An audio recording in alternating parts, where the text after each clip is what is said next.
नमस्कार, आप देख रहे हैं डीडी न्यूज। मैं हूं आंचल गुलाटी गुम्बर और मेरे साथ हैं मेरी सहयोगी मनीषा। तो आइए सीधे रुख करते हैं सबसे पहले सुर्खियों का।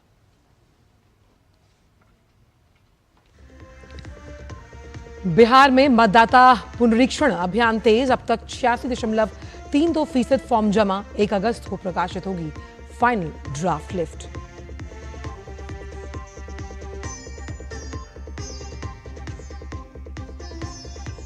RG Kar rape and murder case पर सुनवाई आज। बलात्कार और हत्या मामले में आजीवन कारावास से दोषमुक्त करने की संजय राय की अपील पर कलकत्ता हाईकोर्ट करेगा गौर।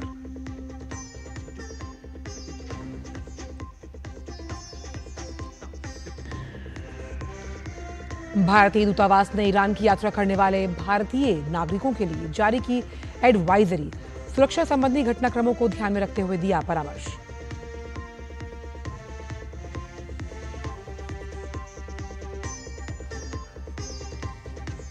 अमेरिका और इंडोनेशिया के बीच टैरिफ समझौता। इंडोनेशिया से आयात पर 19%, जबकि अमेरिकी निर्यात पर कोई टैक्स नहीं।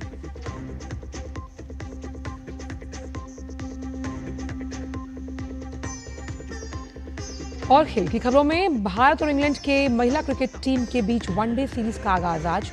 T20 सीरीज में ऐतिहासिक जीत दर्ज करने के बाद भारतीय टीम के हौसले बुलंद।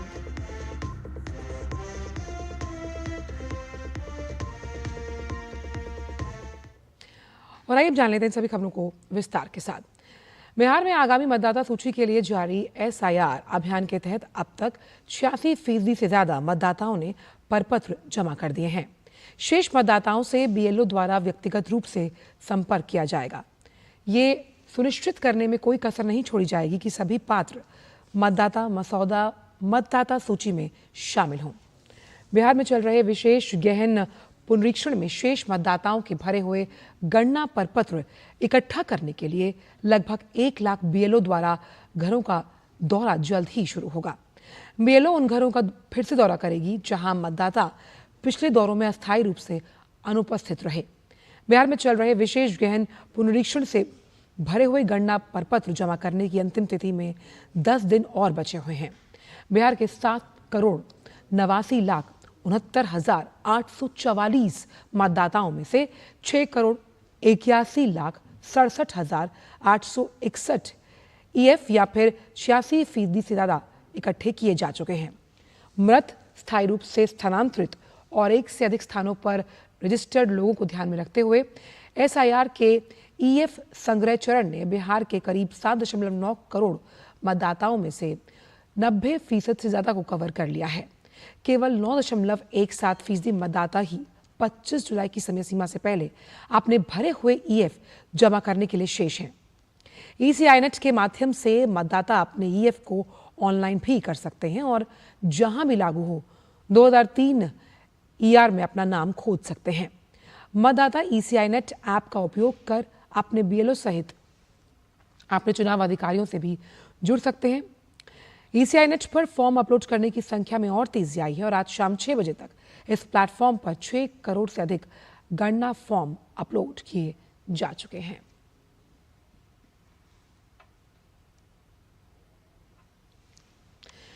केंद्र सरकार की डिजिटल इंडिया पहल का प्रमुख हिस्सा कॉमन सर्विस सेंटर यानी CSC के 16वें स्थापना दिवस को आज दिल्ली के यशोभूमि कन्वेंशन सेंटर में मनाया जाएगा।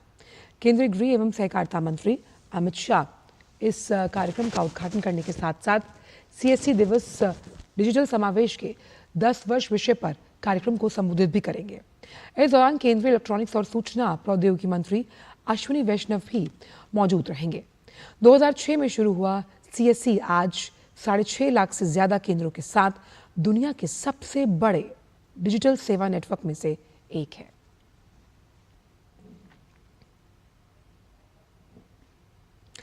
कोलकाता के आरजीकर रेप और मर्डर केस पर आज कलकत्ता हाईकोर्ट में सुनवाई होगी।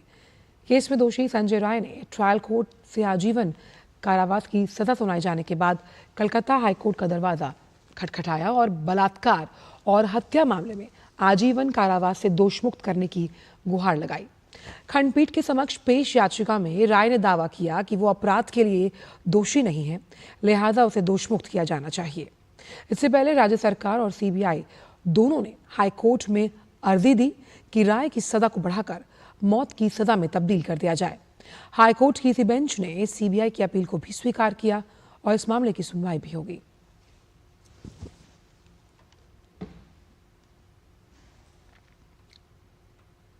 ईरान स्थित भारतीय दूतावास ने ईरान की यात्रा करने वाले भारतीय नागरिकों के लिए एडवाइजरी जारी की है।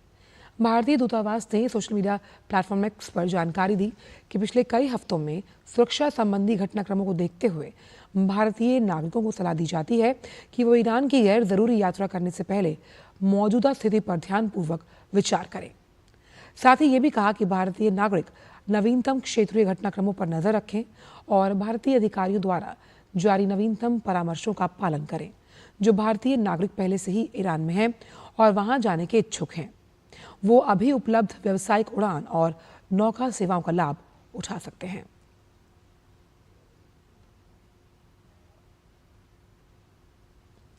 भारत सरकार ने बांग्लादेश सरकार के साथ मिलकर महान फिल्मकार और साहित्यकार सत्यजीत रे की पैतृक संपत्ति के मरम्मत और पुनर्निर्माण में सहयोग की इच्छा जताई है। ये संपत्ति बांग्लादेश के मेमनसिंह शहर में स्थित है।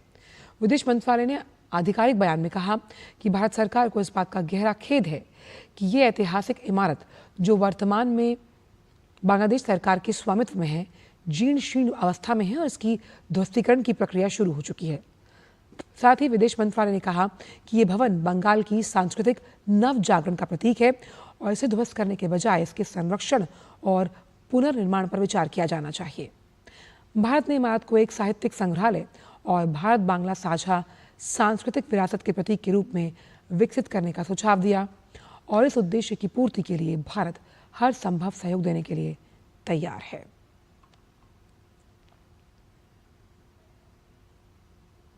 अमेरिका ने इंडोनेशिया के साथ व्यापारिक समझौते पर हस्ताक्षर किए।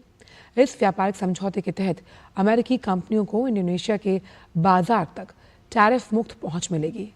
अमेरिकी राष्ट्रपति डोनाल्ड ट्रंप ने कहा कि उन्होंने इंडोनेशिया के राष्ट्रपति से बातचीत के बाद इस समझौते को अंतिम रूप दिया। ट्रंप ने कहा कि समझौते की सबसे अहम बात यह है कि अमेरिकी कंपनियों को इंडोनेशिया में प्रवेश मिल रहा है, जो पहले कभी नहीं मिला। साथ ही ट्रंप ने कहा कि टैरिफ के माध्यम से उन देशों में पहुंच बन रही है जहां पहले कोई पहुंच नहीं थी।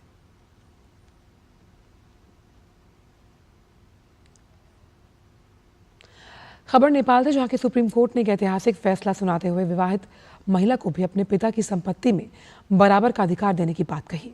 हालांकि ये कानून नेपाल के नए संविधान के जारी होने के दिन से लागू करने का फैसला सुनाया गया।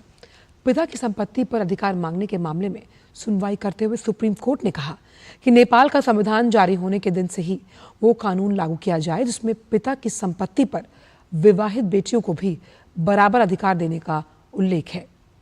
5 जजों में से 3 जजों ने बहुमत से फैसला सुनाया कि सरकार का एक कानून संविधान जारी होने के दिन से लागू किया जाए, जबकि 2 जजों का मत ये था कि पिता की संपत्ति पर सभी बेटियों का बराबर अधिकार होना चाहिए और इसमें संविधान में दिन, तारीख या साल नहीं लिखा तो इसमें विवाहित या अविवाहित ना देखा जाए।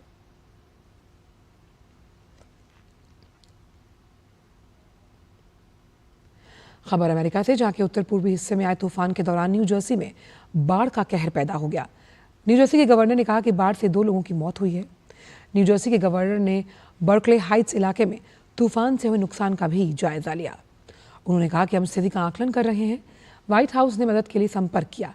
इससे पहले गवर्नर ने अचानक आई बाढ़ और भारी बारिश की वजह से आपातकाल की घोषणा की।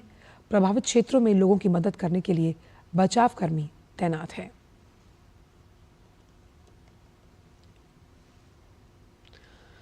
अमेरिका के रक्षा मंत्री ने लॉस एंजलिस में तैनात 2000 नेशनल गार्ड सैनिकों को हटाने का आदेश दिया। अमेरिका में पिछले दिनों विरोध प्रदर्शन के कारण लॉस एंजलिस में 4000 नेशनल गार्ड सैनिकों को तैनात किया गया था, जिसमें आधों को हटाया जाएगा। नए आदेश के बाद लगभग 700 मरीन के साथ 2000 नेशनल गार्ड सैनिक शहर में बने रहेंगे। नेशनल गार्ड अमेरिका सशस्त्र बल का हिस्सा होते हैं, जिन्हें आंतरिक सुरक्षा सुनिश्चित करने के लिए तैनात किया जाता है।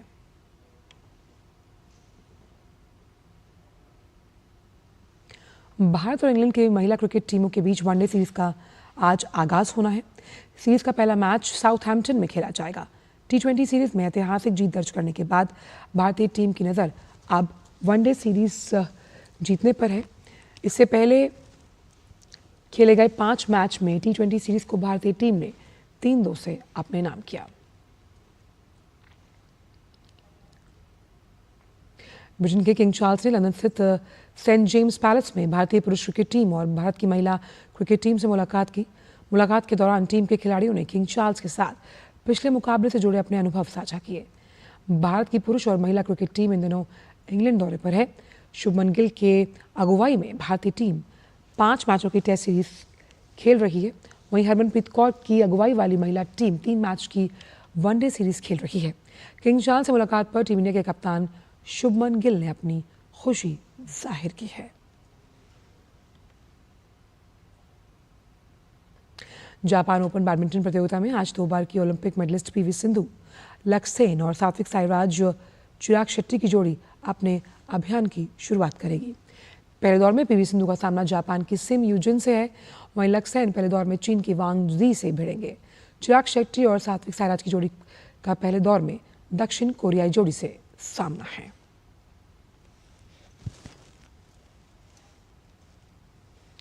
और फिलहाल इस विशेष समाचार प्रसारण में इतना ही। मुझे और मनीषा को दीजिए इजाजत। नमस्कार।